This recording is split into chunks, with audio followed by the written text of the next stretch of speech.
crescem os protestos de japoneses que reclamam do turismo em massa e da imigração. Muitos dizem que os estrangeiros estão trazendo problemas, desde coisas pequenas no dia a dia até... Coisas pequenas no dia a dia. O cara foi NPC, mano, gravando um TikTok ali, ó, na faixa de pedestre, enquanto uma família só quer atravessar a rua só, mano. Os caras não podem. crimes e situações que atrapalham a vida dos moradores locais. O cara acha que tá no Fortnite. Nem todo estrangeiro causa confusão e faz merda. Mas são tantos casos que vem acontecendo que isso tem mudado a forma como os japoneses enxergam o contato com o mundo exterior e com as pessoas de fora. O país que por décadas se vendeu como receptivo, tradicional e hospitaleiro, agora discute os limites para o turismo e até para a imigração. Movimentos políticos e até novos partidos estão surgindo com esse discurso. E essa mudança pode estar marcando o fim do Japão como conhecemos. Eu sou o Simon, esse daqui é o Rota Asiática, e hoje a gente vai entender como que o Japão chegou até aqui. Por que... Olha isso, mano. O problema dos caras foi ter deixado entrar nigeriano e palestino e indiano no país, caraca, cara. mano. Não pode deixar entrar, cara. Mano, isso daqui é insano, cara. Insano, mano.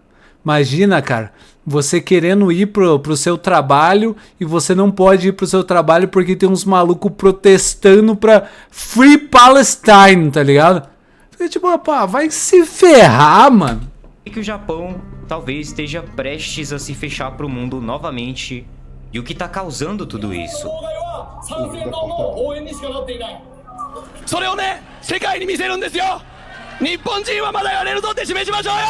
Ah, Toraço no Vazone! Ora, Zengan! Picha no Murumuru Kai! Antes de falar de história, vale entender o que tá rolando agora no Japão. Nos últimos meses, o país entrou em um debate muito grande sobre imigração e turismo em massa. Algo que até pouco tempo atrás não era tão falado, mas agora lota manchetes e ruas. Um dos grandes estopins foram as chamadas Cidades Natais Africanas, um programa que foi anunciado pela Agência Japonesa de Cooperação Internacional. A ideia parecia bem simples: trazer estagiários de países africanos, como a Nigéria, Gana, Tanzânia e Moçambique, para receber treinamento no Japão e depois voltarem aos seus países. Mas só os malucos foram de obra.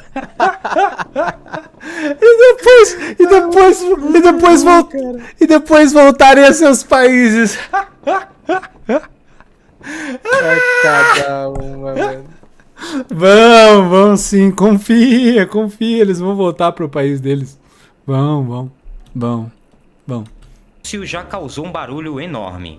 Milhares de japoneses foram às ruas de Tóquio e Osaka com cartazes dizendo coisas como proteja o povo japonês e fim da imigração em massa. A pressão foi tanta que o próprio governo precisou via público negar qualquer plano de imigração ampla. O secretário-chefe de gabinete chegou a dizer que não existem planos de vistos especiais para africanos e que as notícias sobre imigração em massa eram falsas. Mas o assunto não morreu aí. O primeiro-ministro Shigeru Ishiba vem defendendo abrir um pouco mais as portas para estudantes e trabalhadores estrangeiros, porque o Japão está envelhecendo muito rápido e precisa de mão de obra. De outro lado... Eu diria que é o correto, cara, mas tem que regularizar de onde vem essa mão de obra, mano. Os caras querem puxar africano, palestino, indiano pro país, mano, os caras vão encher o país de merda, velho. Estão exportando miséria. E o Japão tá importando a miséria pra lá também. Vai se ferrar, cara. Vai se ferrar, mano. Meu Deus, cara. Grupos nacionalistas e conservadores reagiram muito forte, dizendo que essa política ameaça a identidade cultural e pode trazer problemas sociais. Os números... Pode nada, mano. É só você ver o que tá acontecendo lá na Inglaterra, o que tá acontecendo na Alemanha, o que tá acontecendo na França. Tá tranquilo, mano. Problema cultural. Que problema cultural que os caras vão trazer por aí? Você não poder você não poder ser uma mulher e sair na rua mostrando o pescoço, com medo de apanhar dos caras, ou pior, ser estrunfada? Para, mano, para. Isso daí é tudo teoria da conspiração de vocês. Dinossauros conservadores. Isso é achismo, só. É, pô. Os números mostram o grande choque. Só em 2024, o Japão recebeu 360 mil novas entradas de estrangeiros. Um recorde histórico. Isso só aumentou as discussões que já estavam crescendo desde 2021, quando o falecimento de Wishima Sandali, uma refugiada do Sri Lanka em um centro de detenção, virou o símbolo do debate sobre imigração e tratamento a estrangeiros. Isso não para por aí. No meio disso tudo, surgiu um ator político novo e barulhento, o Sanseito. Esse partido apareceu há poucos anos e explodiu nas eleições de 2024, saindo de quase nada para 14 cadeiras no Senado. Hoje já é a quarta maior força de oposição. O seu líder, Sorei Kamiya, era praticamente um youtuber conservador e ganhou fama durante a pandemia, criticando vacinas,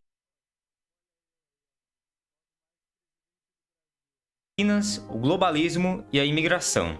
E aqui tem um ponto bem importante. A visão sobre esse partido japonês muda bastante dependendo de quem analisa. Alguns veículos costumam chamar Kamiya de conspiracionista, populista e de extrema-direita. Eu aí, ó, logo mais, mano. Virando presidente do Brasil, meu parceiro. O pessoal do nada aqui, que merda é essa, tá ligado? Lógica, fora do assunto, mas vi o vídeo da mansão Milf ontem, depois da live, eu achei o bico. Como lógica chegou na presidência do Brasil, fazendo react da mansão Milf. Apontando seu discurso anti-imigração, ideias como Japan First ou Tá japonês em nada, primeiro tá lugar, nada. Como- Só falei uma coisinha ali, mutado sem querer, mano. Errei uma vez. sinais de xenofobia e revisionismo histórico. Já outras fontes consideram o Sanseito como uma reação legítima de parte da população que sente que o governo está cedendo demais a pressões globais, perdendo soberania e identidade cultural. A verdade aqui é que, independente da ideologia, esse partido conseguiu colocar a imigração no centro do debate político japonês como não se via há décadas.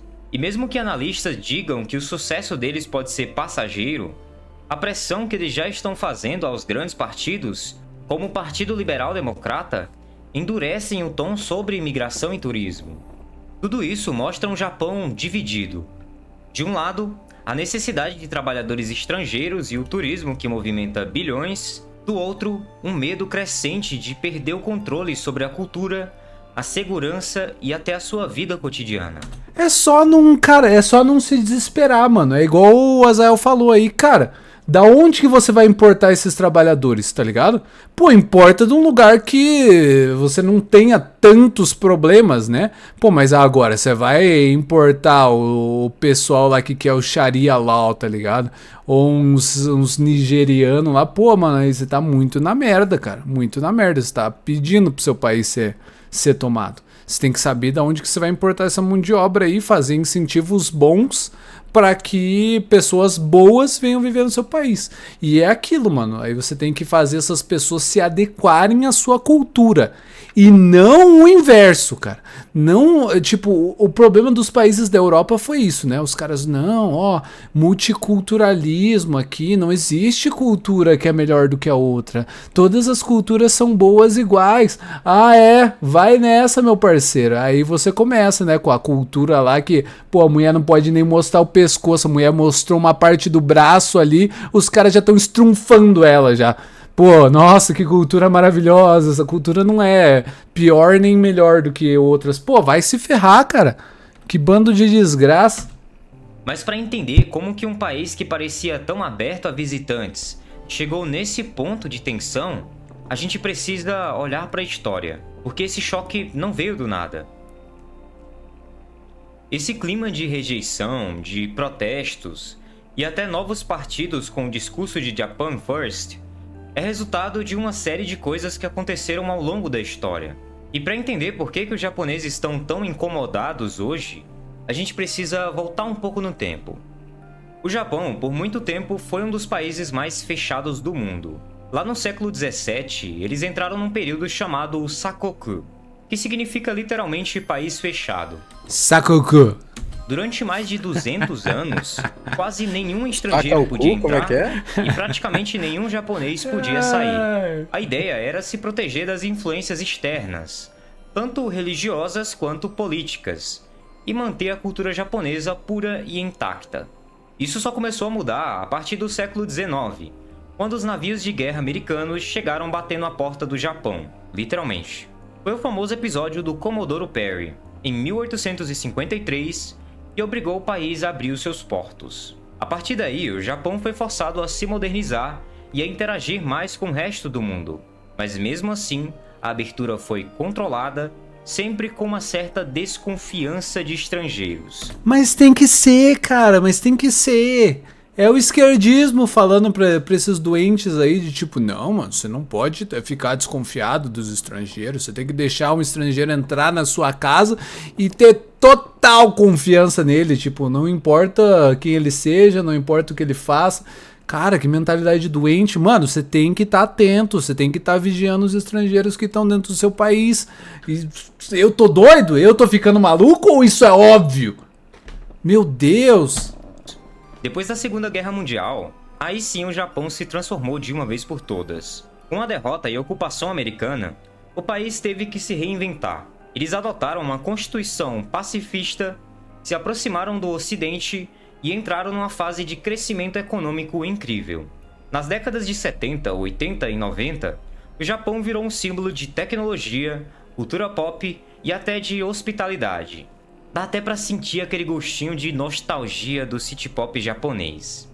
Essa era uma época em que todo mundo queria visitar Tóquio, comer sushi, conhecer templos antigos e mergulhar nos animes e videogames que estavam explodindo no planeta inteiro.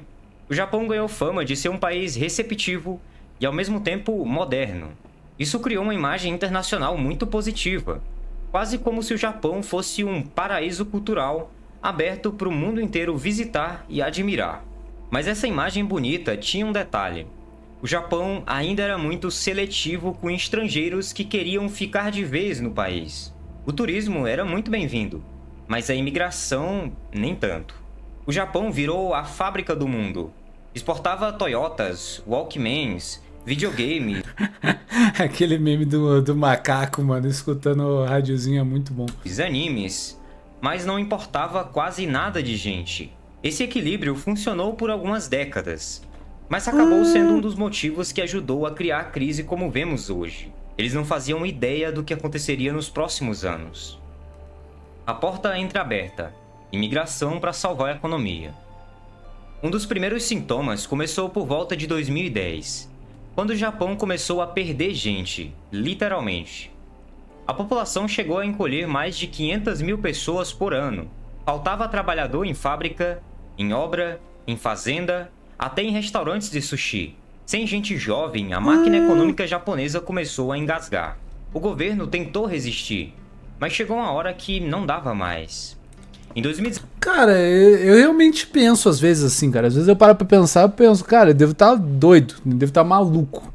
Porque, cara, é umas coisas tão óbvias que a gente precisa ficar apontando que é óbvio, tá ligado? Cara, você começa a pensar, tipo, tu pensa, cara, será que eu tô doidão? Será que eu não sou louco? Porque, cara, é insano. A Lana Sai já foi censurada pelo IAI. Em 2019, eles criaram um visto novo, o Specified Skilled Worker. Em japonês se chama Tokute Gino, para trazer mão de obra estrangeira em setores bem críticos. Com certeza. Tipo construção civil, agricultura, cuidados com idosos. E o Japão, que sempre teve as fronteiras fechadas para imigrantes, abriu uma pequena fresta. E cara, entrou gente. E entrou muita gente. Vieram milhares de vietnamitas, filipinos, chineses, indonésios, até curdos que fogem de conflitos no Oriente Médio começaram a chegar. As fábricas que estavam quase parando ganharam muito fôlego. E ao mesmo tempo, o turismo explodiu no país, especialmente depois da pandemia. Em 2024, mais de 30 milhões de turistas invadiram o arquipélago, quebrando todos os recordes da história. Só que o Japão abriu a porta sem pensar como receber essas pessoas. A maioria Esse que é o problema, mano. Esse que é o problema. Você abrir a porta e só abrir a porta, tá ligado? Tipo, ó, nossa, olha que legal, uma penca de trabalhador aí, ó, pra gente. Nossa, que bacana, tudo mais e tal. Depois que passa, tipo, sei lá, tipo, 1, 2 gerações ali, você fica tipo, ih, caramba, tá dando merda. Por que será que tá dando merda? Por quê? Abriu as portas sem ver quem tava entrando. desses trabalhadores estrangeiros ficou em empregos super difíceis, mal pagos, com pouquíssima chance de crescer ou até mesmo de se integrar à sociedade. Muitos turistas passaram a ser vistos como invasores barulhentos que desrespeitam regras e lotam cidades. A imagem de Olha, olha que interessante. Deixa eu voltar um pouquinho. Mas olha que interessante isso daqui, ó. Como eles chamam os caras de barulhentos, tá ligado? Porque de fato, tipo, os japoneses, eles são mais, tá ligado? Quietinhos ali na deles, tudo mais tal. E o resto não o resto das culturas, né? Algumas culturas são muito barulhentas, tá ligado? E aí, os caras, ao invés de ir pro Japão e pensar, tipo, pô, aqui a cultura é você ser quietinho, tudo mais, então vou ser quietinho, vou respeitar. Não! Os caras vêm com aquele pensamento de tipo, não, eles têm que respeitar a minha cultura aqui também. Então eu vou fazer barulho aqui. Aí fica lá, igual um bando de mamaco, tá ligado? Incomodando os malucos ali. A parada é tão real. No metrô, o pessoal é tudo quietinho, mano. Você não escuta um ar, tá ligado? O pessoal fica ali de boa na dele, mexe no telefone, não conversa alto com ninguém. Aí chega uns mamacos lá e começa a gritar no metrô, começa a dançar, começa a fazer barulhada. Porra, é foda, mano. Eu já vi alguns streamers da Twitch que fazem exatamente isso, brasileiros e até americanos. Que, tipo, via um ambiente mais tranquilo, um restaurante ou um metrô, e os caras propositalmente liberavam do tipo, ó, galera, tô no metrô, hein? Ninguém me manda live pix. E aí o pessoal mandava propositalmente o mais alto barulho possível. Cara, quando eu via isso, era papo de dar vontade de deporta esse maluco, por favor, pelo amor de Deus. Aham, não, total, mano. Concordo 100% com você. Que bando de otário, né, mano? Respeito, caramba. que desrespeitam regras e lotam cidades. A imagem de hospitalidade começou a rachar. Aquela porta entreaberta se tornou um problema gigantesco. O Japão, que sempre foi sinônimo de ordem e tranquilidade, começou a sentir o peso enorme de tanta gente de fora. Sobreturismo virou a palavra do dia. Kyoto, que era conhecida pelo silêncio dos templos e ruas charmosas, ficou lotada de gente tirando selfie no meio do caminho, empurrando moradores, deixando lixo nas ruas e elevando os preços de tudo. No Monte Fuji, filas quilométricas se formaram só para tirar foto. Eles tiveram até que colocar um portão e taxa de entrada para controlar a multidão. Locais que antes viviam do turismo começaram a odiar o turismo. E a imigração também começou a pesar. A promessa de mão de obra para salvar a economia veio junto com histórias que assustaram os japoneses. Casos de assaltos e furtos feitos por grupos estrangeiros, alguns até mesmo transmitidos ao vivo por streamers querendo atenção. A saúde pública ficou mais pressionada, com clínicas e hospitais lotados.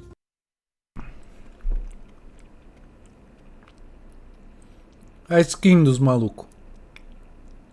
E aí, mano, e aí já vai ter gente falando, né? Tipo, nossa senhora, pô, que otário os caras são isto e tudo mais. Olha a skin dos malucos, mano. Que você vai esperar que os malucos vão pensar dos estrangeiros ali? É isso, cara. Toda vez que os caras veem um estrangeiro, o bicho tá fazendo uma macada ali. Toda vez. É óbvio que os caras vão olhar pro estrangeiro e vão pensar mamaco. Tem como, cara. Tem como. Ah, lógica, mas você é estrangeiro aí, cara. Meu feriado favorito aqui é o Thanksgiving, tá ligado? Eu não chego aqui, eu não vou com uma JBL ali, ó, mano, pra praça dos caras e eu começo a tocar um funkzão alto e falar, tipo, ô, respeita a minha cultura aí. Não, mano. Se você vai morar no país dos caras, você se adapta e você respeita a cultura dos caras. Isso significa que, pô, nossa, você não vai fazer mais nada da cultura brasileira? Não. Você vai ter um momento pra você fazer isso daí também. Mas a prioridade é a cultura dos caras. É simples assim, mano. Você tá na casa dos malucos, mano. Você não pode chegar na casa dos malucos e ficar querendo meter o louco, cara. Não tem como, cara. Isso daí é básico. É básico. Básico. Moradia barata desapareceu em algumas regiões. E teve bairro onde o aluguel disparou porque chegou um monte de gente ao mesmo tempo. E para piorar, começaram a correr soltas fake news pela internet. Uma das mais famosas dizia que o Japão tinha doado uma cidade inteira para a Tanzânia, o que era totalmente falso, mas viralizou e aumentou o medo de perder território e identidade. O estopim veio em 2025, quando protestos gigantes tomaram as ruas em cidades como Tóquio, Osaka e até mesmo Saitama. Placas dizendo "Protejam o Japão" ou "Fora invasores" apareceram. Grupos de curdos que já sofriam preconceito acabaram virando um alvo direto, acusados muitas vezes injustamente de crimes e de roubar empregos. O clima no país É roubar empregos. Não é a única coisa que os caras estão roubando lá. começou a ficar cada vez mais pesado. E esse sentimento não parou nas ruas. Ele começou a invadir a política. Nas eleições de junho de 2025, um partido que quase ninguém levava a sério, o Sanseito, deu um salto muito grande. Com o slogan de Japão Primeiro, eles copiaram muito do estilo Trump, com um nacionalismo forte, anti-imigração e uma boa dose de medo sobre segurança e empregos. Pela primeira vez, eles conquistaram assentos importantes no Senado e se tornaram notícia internacional. Figuras como Yusuke Kawai aproveitaram o clima tenso e começaram a Engraçado que esse cara não parece nada kawaii, né? culpar abertamente os imigrantes por problemas como inflação, violência e perda de identidade cultural. E não foi só um discurso em palanque. O YouTube, o TikTok e outras redes sociais se tornaram armas muito poderosas. Vídeos virais, memes inflamando ódio e influenciadores fazendo live contra estrangeiros ajudaram a espalhar essa ideia de que o Japão está sendo invadido. Nós entendemos que parte dessa sensação... Olha isso, mano. Olha isso. Meu Deus do céu, cara. Muito mamaco. é válida. As pessoas têm o direito de se sentir assim, mas grande parte dessa afirmação é puramente propaganda política em massa. O fenômeno lembra muito o que aconteceu nos Estados Unidos e em partes da Europa. E os protestos que já estavam fortes viraram combustível para uma onda que explodiu em 2025, colocando o Japão em um dos momentos mais tensos da sua história recente.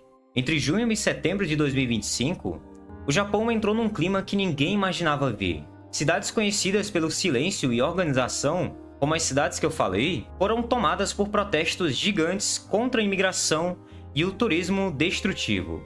O estopim foi um vídeo que viralizou, um streamer estrangeiro agredindo um idoso japonês.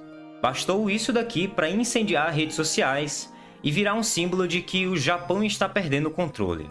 O governo tentou reagir rápido com o chamado Zero Plan, um pacote que prometia acelerar deportações, endurecer regras de visto e até multiplicar por 6 o capital mínimo exigido para empreendedores estrangeiros abrirem negócios. Mas em vez disso daqui acalmar, isso só aumentou a tensão. O primeiro-ministro Ishiba viu a sua popularidade despencar. A discussão sobre limitar estrangeiros saiu das redes e se tornou pauta séria no parlamento, dividindo o país entre quem quer proteger a identidade japonesa e quem teme um retrocesso perigoso. Consequências. Depois de tanta tensão, o Japão começou a sentir o peso das portas entreabertas. A economia deu uma freada bem grande. Fábricas reclamam da falta de mão de obra, mas moradores locais respiram aliviados com menos pressão sobre moradia e serviços públicos. O governo endureceu ainda mais as regras, tentando ao máximo deportar quem estivesse irregular. A xenofobia no país também subiu, e o debate sobre identidade nacional se tornou uma pauta diária. Xenofobia, mano. Vai se ferrar, meu parceiro. Mas tem um detalhe bem importante aqui. O país ainda depende dos estrangeiros. Sem trabalhadores em setores chaves, o Japão corre risco de estagnar de uma vez por todas. Será que esse é o fim de uma era aberta?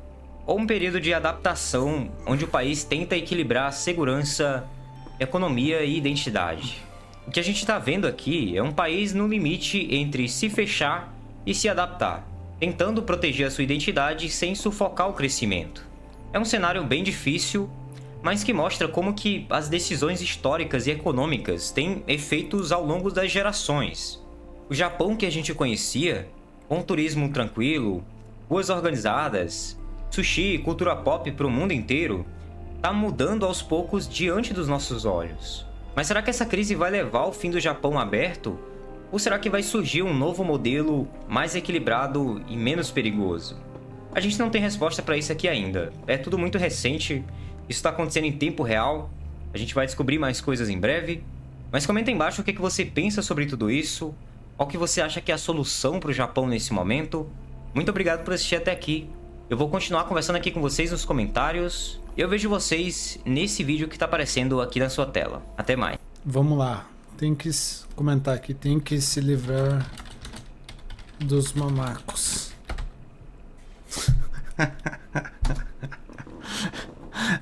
Vídeo excelente, mano, do Rota Asiática.